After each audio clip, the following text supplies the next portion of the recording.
Okay, so this is part 2, and I have nothing against somebody who wants to help somebody. Let me just state part 2 here. We're piggybacking on social justice causes. These aren't social justice causes. These are people who find themselves in a crisis, don't need their lives to be politicized when they're in the midst of a family crisis or weather event or whatever. And the problem we've been running into is, once the Democrats get their clamps off the poor and the needy, I think a lot of things are changing now, because if you follow Dr. Ben Carson, and we're waiting to see this because it's changing at the state level and at the federal level. And what I mean by that is the veterans programs.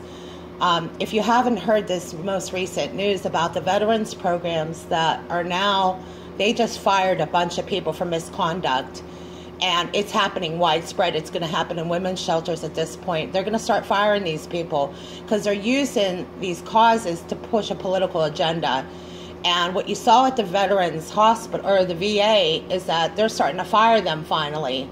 They can't be pushing a political agenda or try to do shady stuff to people while they, and a lot of times these social programs are there to help veterans or help people who are homeless or needy. And what I like seeing happening is President Trump fired them finally. And we're going to see a lot more firings now, because it's not just going to be in social programs. It's going to be in foster care. It's going to be in homeless shelters, women's shelters, men's programs. They're going to start firing these people, because I don't think it's just going to stop there with the veterans. I mean, and the reason we know what happened at the veterans program, because we were up there in Pittsburgh, and they were charging government. This is all taxpayer funded, but they were overcharging all this. And we didn't know necessarily what was going to happen with it, but we overheard it. And because I don't know if you know this, but if you work with veterans or you have been around veterans, a lot of times they're getting squeezed on both ends. And this often happens to women at the welfare, county welfare programs. They're getting squeezed either way.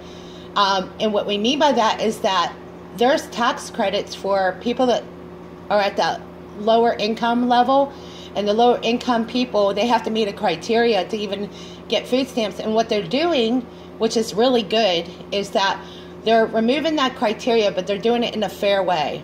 Okay? And what I mean by being fair is that you have to, you can't be abusing the system.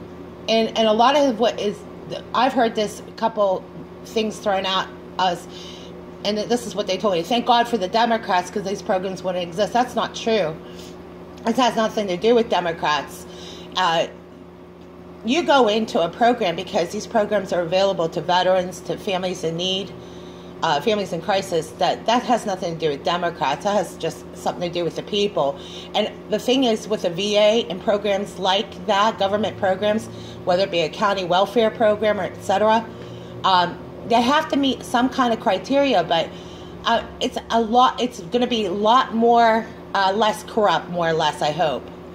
And I wanted to say that because, I'm just excited to see that they're finally cleaning up the VA and all this backlog. And it's just been like this for a while, but I think it's going to probably happen on a larger scale. So we're going to follow Dr. Ben Carson, because this is actually going to give the poor, low-income, working poor leverage to get out of these programs and start getting into programs where they can actually go through job training and actually earn their way out, not getting a free handout, as some people call it, but they're actually going to work their way out of it. And they're going to have to meet that criteria just like they were if they were applying. And I like the idea of these changes, because this puts the people back in a position where they don't have to be subject to a welfare program. They can actually take advantage of some of these programs, but actually, they don't have to live in chronic poverty or chronic homelessness or end up back on the streets. And that's why these changes have to happen, because what ends up happening, these people end up back on the street. And they're changing it so that doesn't happen. And you saw that with the firings of some people at the, probably at the lower level to the higher level. And I hope this continues. I just, it's about time. You know, it is, because people are going to be stuck in these programs. They're going to be stuck on welfare, and they're going to be stuck there just like always. And it can't keep going like this. You know, these taxpayer programs, they should have limitations. I like the fact that they can, you know, offer incentives, and I like what Dr. Penn Carson's doing. So I really like what I'm seeing, and I would like to just offer that some hope, and it's a positive message. Finally, you can see where it's going to change for the better, not for the worse. This was long overdue.